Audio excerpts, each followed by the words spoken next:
Our last story of the day involves the Ontario election, Doug Ford, labor unions, and anti-worker track records. So we're going to go ahead and go through this press progress piece. We're going to read it, and then we're going to discuss a little bit as we go. So here's what Ontario's biggest labor unions have to say about Doug Ford's anti-worker track record.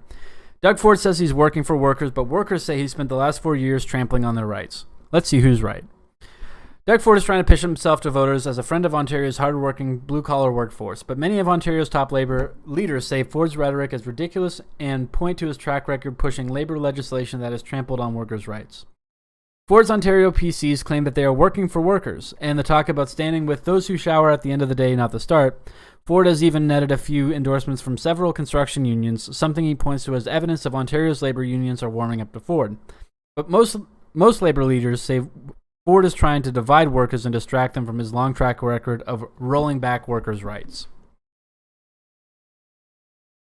The suggestion by Doug Ford that unions are lining up behind him is absurd and patently untrue, stated a recent op-ed co-authored by OFL President Patty Coates, USW Ontario Director Miles Sullivan, and IAMAW Canadian General Vice President David Chartrand.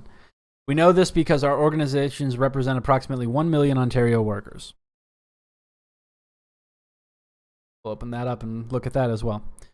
This week, IBEW Canada Vice President Tom Reid released a statement distancing the national union from a segment of 11 IBEW locals that made up the IBEW Construction Council of Ontario because the CCO endorsed Ford's government, whose policies have negatively impacted many other IBEW members. Quote, the IBEW has a total of 33 local unions across the entire province of Ontario, with members working construction, utilities, railroad, manufacturing, healthcare, marine, government, telecommunications, and many more.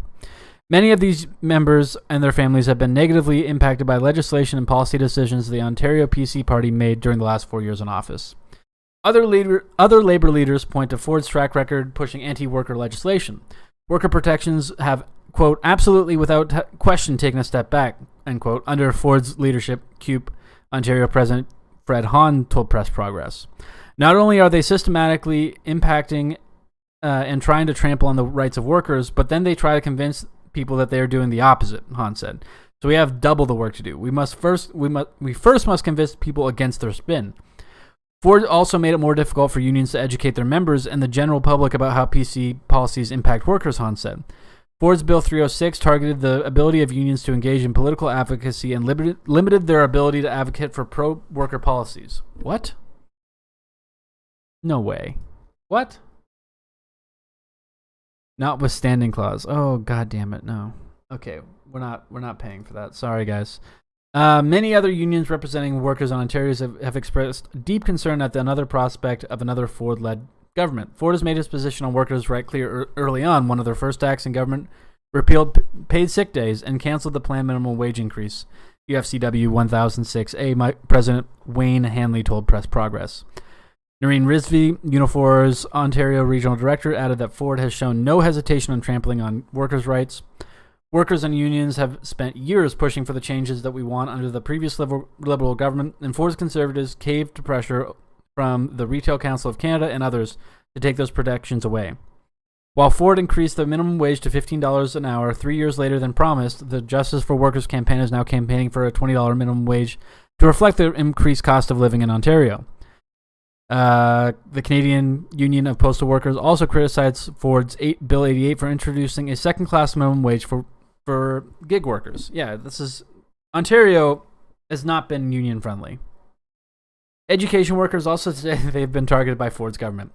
We were also really attacked through Bill 124 and the inability to bargain anything beyond a 1% increase, Karen Littlewood, president of the Ontario Secondary School Teachers Federation, told Press Progress. Littlewood added that Ford's attempt to suppress wages is harming fields where women have greater representation than men. We are a women-dominated field, and it seems to be a really gendered attack on the women of the province to say, you go and bargain what you want, but you're not going to get more than 1%. Of course, right now we're looking at inflation around 7%. That doesn't come anywhere close to what it needs to be, but there's no ability to bargain for anything, and those are workers' rights when you're in a union, the ability to bargain. The Elementary Teachers Federation of Ontario told Press Progress they've been concerned by the number of unjust labor practices introduced by Ford's government. We cannot rely on the progressive Conservatives to protect workers and public services in Ontario. Their anti-union rhetoric demonstrates their lack of respect for workers' rights, and the privatization agenda and actions continue to widen gaps in our public education system. So, all of these unions, and we don't need to read the rest of it. You guys, I'll have the link in the description of the video if you want to read more. But it's pretty clear that outside of these 11 locals for IBEW in the construction unions,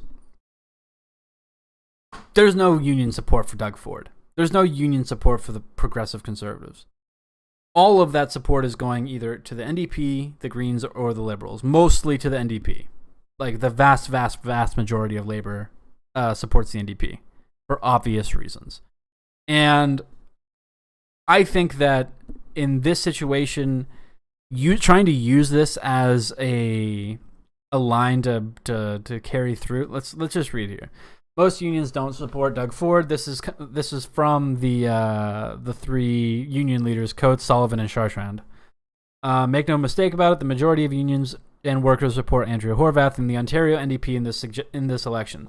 The suggestion by Doug Ford that unions are lining up behind him is absurd and patently untrue.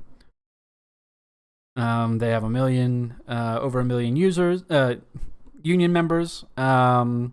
Members make their own decisions, but we know that many union members are voting NDP because it's in their best interest as a party of working people since its inception in 1961, not just when it's convenient in 2022.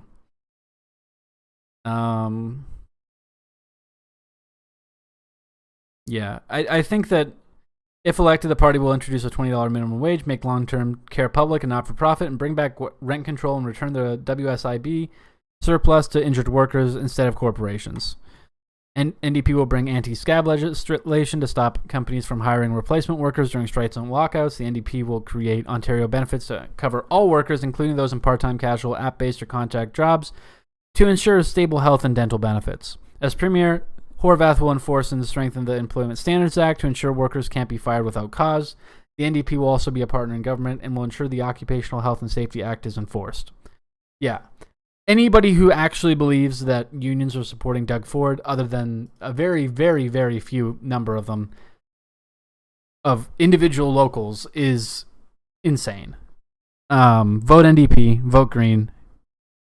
Let's make sure that Doug Ford is not the leader of Ontario after this next election. Hey, thank you for making it to the end of the video. If you enjoyed it, please like and subscribe to the channel and hit the notification bell if you want to catch my next live stream that this video came from. Until tomorrow, everybody, have a fantastic day, y'all.